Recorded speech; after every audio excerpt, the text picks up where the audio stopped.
ይሁላችሁ ቁርአን ላይ በጣም ከሚያስቀኑ ንግግሮች መካከል አላህ ሱብሓነሁ ወተዓላ ስለ ረሱል ዓለይሂ ሰላቱ ወሰላም የሚናገርበት መንገድ ቁርአን ላይ አላህ እንዲህ ይላል፣ ለቀድ መነ አላሁ ዐለል ሙእሚኒን ለሙእሚኖች ብዙ ውለታ ውያለሁ አለ አላህ።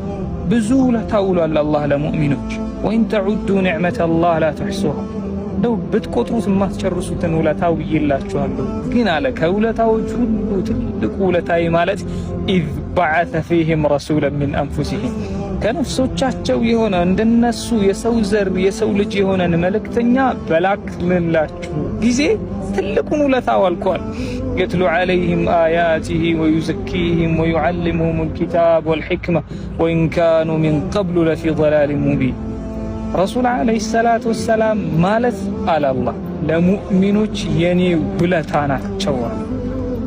ቢአቢ አንተ ወኡሚ ያ